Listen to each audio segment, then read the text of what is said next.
Good afternoon. So let me do a couple of things here. First of all, as Lauren said, my name is Jose Fernandez da Ponte. I'm the president and chief growth officer of Stellar. Let me first introduce our guest, which is the man, the myth, the legend, my brother, Larry Wade. Larry runs all risk and compliance for the crypto side of PayPal. So Larry is an OG of the risk and compliance space in crypto. He's been doing that for at least 5 years that we work together there. And before that, there are any institutions in the audience. One of the things that when we were talking yesterday about extreme distribution and building for scale, one of the things that is going to get in the way of adoption on the institutional side is that people really need to get comfortable on the risk and compliance side. So Larry wrote the book about that. So if there are any institutions in the audience who want to tap their brains, feel free to ask any questions. I'll keep an eye on the app here if there are questions coming up, and we will address it.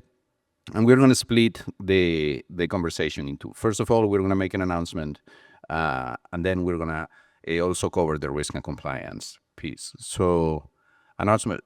Larry, welcome. Do you want to break it? We'll jump right in, and pleasure to be here, and nice to see everyone. Really, really excited. Officially announcing PYUSD is live on Stellar. This is monumental. PYUSD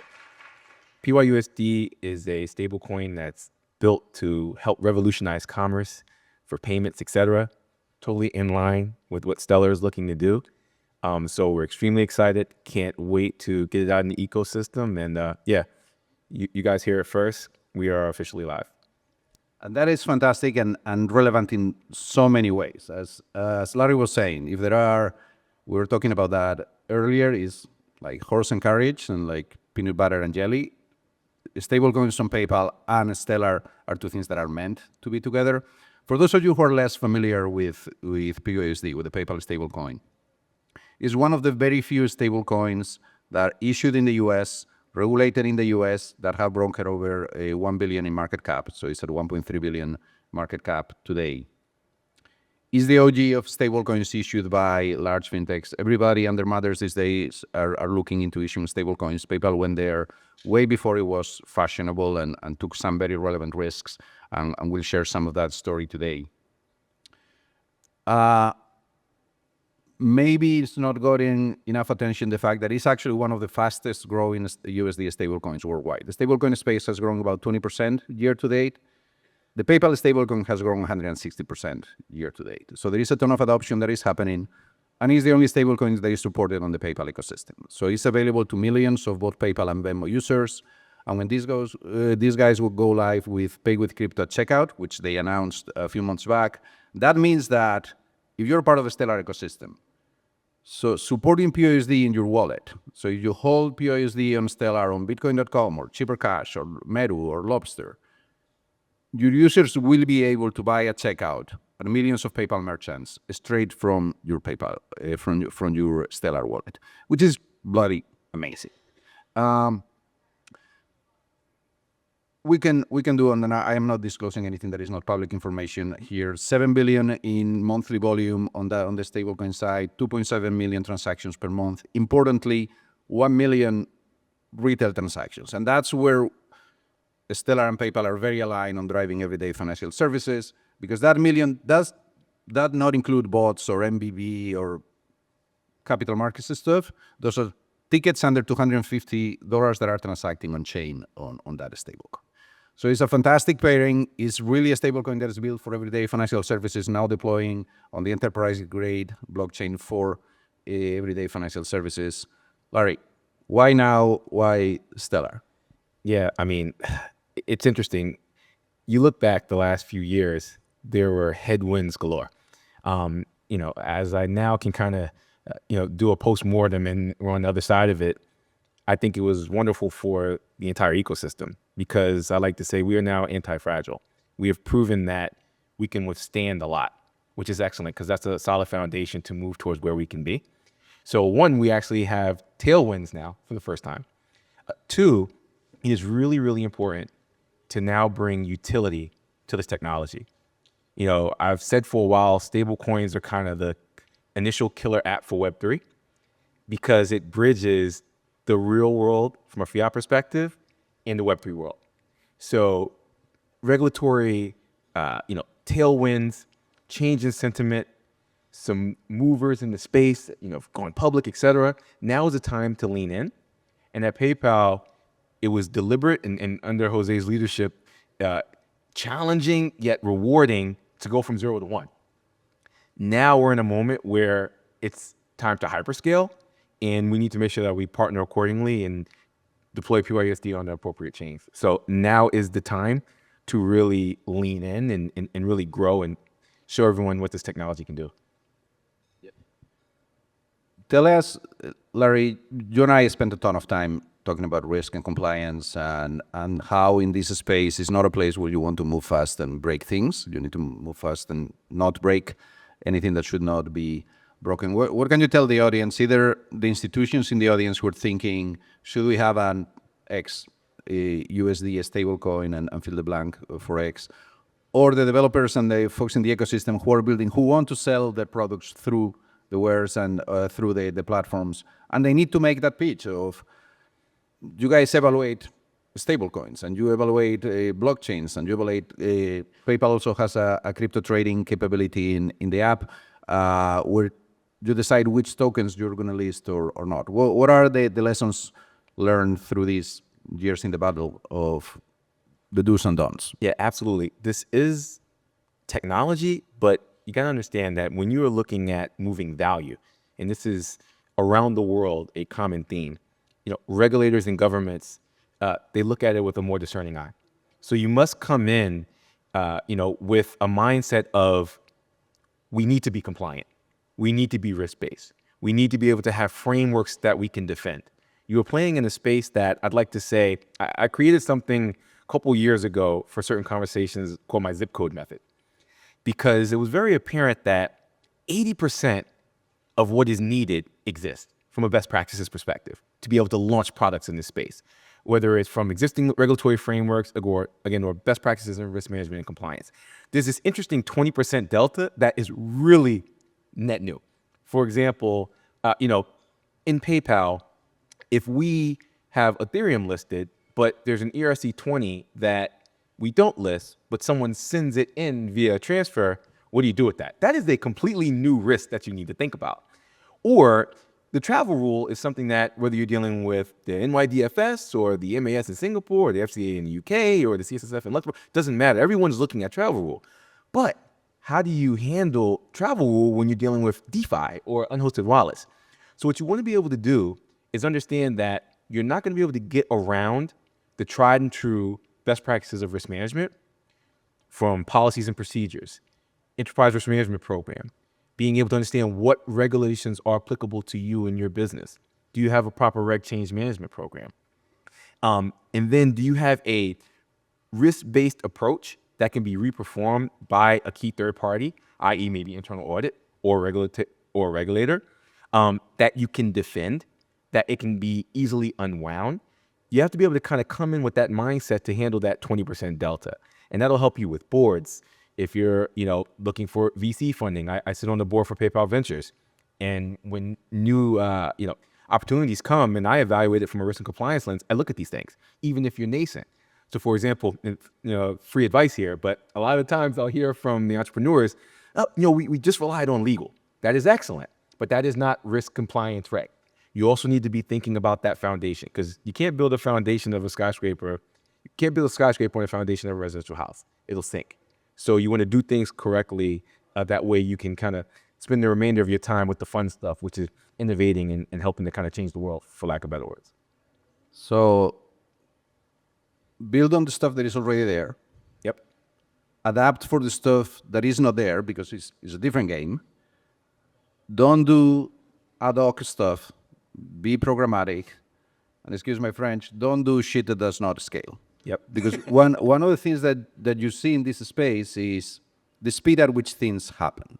If you're coming from the fintech space or the financial services space, even if you have an attack, even if it is a fraud scheme, usually at midnight on Friday, stuff stops. And you have there's a reason why failing banks are intervened on Friday at 5 p.m. in the US, right? Because the system is shut on Saturday and Sunday, and then you can do some work.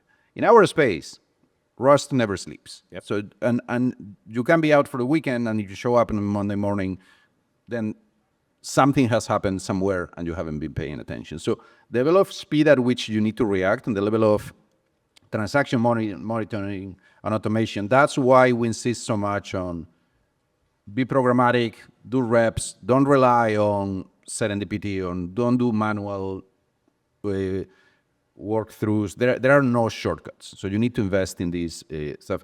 Larry, you said something very relevant with you're hearing from startups. Oh, yeah, we have a legal opinion that says this. Can you help us get smarter on the distinction between legal compliance and risk management and the different types of risk? Yep. So when it comes to legal, there are legal obligations. And by the way, a majority of the time, lawyers will not give you a definitive yes or no.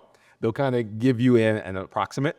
And it's important, but just understand that legal is, from our view and our interpretation of the laws, we think you can do X, Y, Z. Compliance is there's actual rulemaking that you need to adhere to. You need to demonstrate that you have the appropriate control environment over that. Risk is a bit of an art. That's actually the fun part, because especially in our space, we operate in a lot of gray. That's why it's really imperative to make sure that everything you build, you do the necessary tabletops for unwinds, because things change very quickly. A new regulatory regime may come in play. A new vulnerability may be identified. Just things shift quite quickly, and you need to make sure that when you build, you can deprecate in a fairly expedient manner. So that risk part is thinking of the what could go wrongs. And in my view, I understand what can go right, so let's put that out of there. Second, I'm trying to figure out how do we get to yes. So I'm working with product and engineering, et cetera.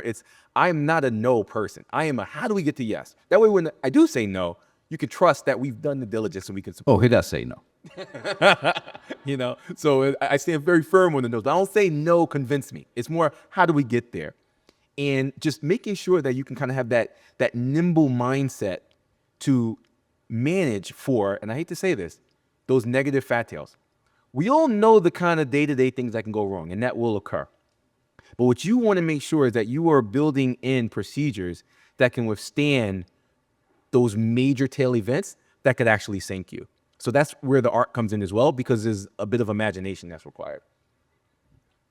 And think about, as you're building, or as your institution thinking about vendor management and who you're going to work with, think of the different types of risk that you need to address. And that's why it's important. There is legal risk, yes, and there is regulatory risk. But there are a bunch of other things. Financial risk, how much money would you lose if something goes wrong? There is operational risk. And when you go through all of that, there is going to be residual risk, which is the stuff that you cannot make disappear. And then you need to understand what is the fat tail event, what are the mitigations, and what you put in place. It's actually pretty scary as you go. I think that when Larry and I were doing some of the work, we identify for specific products, we had a list of risks, very specific, that was in 3 digits. I remember 150 something risks for this and that. So, but you sleep way better at night when you know that you have and it still is going to be crap that surprises you. 100%. Because when you are working in this space, you are acting against intelligent adversaries, and they will keep evolving. But again, do stuff that works where 99% of the stuff happens automatically, so that you can devote your attention and your people on the 1%. And then on that side, think couple just things to keep in mind. It sounds very simple, but prior to this, I spent a lot of time on Wall Street, getting to see all the major banks, asset managers, all 3 lines of defense, Sarbanes-Oxley, Reg Meets. So I've got to see a lot. And, you'd be surprised how there are basic blocking and tackling that's overlooked. So preventative controls are stronger than detective. Think about that. You want to make sure that, again, you can defend what you do. Thus, documentation is important, because you will, especially as you become more successful, have third parties that come in and want to reperform what you're doing. And then you need to be able to Jose's point, be comfortable with that residual risk, but again, make sure that it's very dynamic. You're constantly reevaluating your risk appetite, and how comfortable do we feel with what we know. So it's a very again, it's a bit of an art and a science, and you need to kind of put it together. Think a bit like a scientist. It could be quite fun, but then also it can be really a moat if you do it correctly. Because if you have an innovative offering and you can come to the table, even if you're not fully operational, but you can show that your design is appropriate from a risk compliance reg perspective, you will, again, attract more capital. If you're looking to raise, you will be able to more likely than not get boards on board with what you want to do, right? Because depending on how risky you want to go or what you want to do, you may need that. And then also just, again, when you're dealing with those regulators who will call, so just keep all of that in mind. It can seem a bit boring upfront. Think about it. And, your foundation is really important. Yeah. Work on the boring stuff. It will make you more investable, will make you more sellable, and institutions will look into that. Let's go back to PYUSD. So some questions from the audience. Marcelo from Cheesecakes. Marcelo, didn't know you were in the room. Great that digital wallets supporting PYUSD will be able to check out online with PayPal. Will debit cards also support PYUSD soon? And how can wallet users spend it outside of PayPal? So again, we're in a very interesting time because when you look at it from a global perspective, there are different regimes that you need to account for. And then there's something called fact and appearance. So there are times where even if there isn't particular rulemaking, you got to also understand the sentiment in that part of the world. So when you start getting into on and off ramps into banking, debit, et cetera, it really is going to be geo-specific. To kind of hone in on the pay with crypto, which I believe that's the product that is being highlighted. We're really excited about that because that's pretty much our unbranded checkout flow at PayPal, which means you don't have to be a PayPal customer in order to check out, but utilizing crypto. And what we found is, especially as you think about it from a global lens, whether in unhosted wallets or certain centralized exchanges that are kind of reputable, 100 plus cryptocurrencies are sitting in these wallets. And we want to be able to make sure that we can bring utility to commerce and allow those customers to check out, in this case, first iterations with US merchants. So we've built in that flow to begin expanding there. But things on debit cards and credit cards, et cetera, rewards, there's a lot of regulatory ambiguity right now. So you have to be very thoughtful. So something that might be a yes in this region may be maybe in another part of the world, if that makes sense. And again, I just want to be very frank with everyone. There's no one size fits all for this. There's no switch to light up the world. That's the challenge we're in right now, but it also is the opportunity. Because we have a thoughtful strategy to deploy, and you can go and do it in a way that you get the various governments and regulators on board with what you're doing, that can be a real competitive advantage. So merchants in the room, you enable that product, and it means that, first of all, you're not going to pay 3.5 take rate or whatever it is. You're going to pay, I think the announced number is down to 0.99%. Yep. So less than 1% take rate. No credit card declines on international transactions, which we know we are in Brazil. We know it's a plague in many of the international markets. You are opening the market to tens of millions of folks who are using wallets, Yep. Who don't want to use their credit card or cannot use their credit card. And all that is happening with a variety of assets. So again, the ability of someone using Decaf, Meru, any of your wallets to go to a US merchant and pay there, and then the merchant, you can settle in that stable coin and you can get 4% rewards on your PYUSD holdings there. So basically PayPal is flipping the merchant checkout space and making it native on blockchain, which is what we always wanted as an ecosystem. So please start using your wallets to pay at merchants, because if we don't do it, I don't know how we're going to ask consumers to do it. We had 1 minute left. Larry, we are in South America, so I have to ask, where can people get PYUSD in South America? It's supported natively in PayPal and Venmo in the US. You guys went to some international markets. What can you, what cannot you tell us on when is this available in South America? Yeah, so I mean, there are a number of exchanges that you can acquire PYUSD. So we have that. We are also working aggressively to expand from a geo perspective. So this is in our roadmap, but again, getting digital assets actually into the PayPal wallet in a compliant way, that's the challenge. So you can get PYUSD. We are working very hard to make sure that we can expand offerings and capabilities. So I would say stay tuned. Really excited to move on Stellar right now And again, just excited to be able to talk to you all as well. So you can get PYUSD on Stellar in exchanges in South America today. If you're willing, go enable PYUSD and Stellar on your Stellar properties, and we'll stay tuned, as Larry said, to see when that PayPal balance in Brazilian accounts and PayPal Argentine accounts can be available. Thank you so much. Thank you.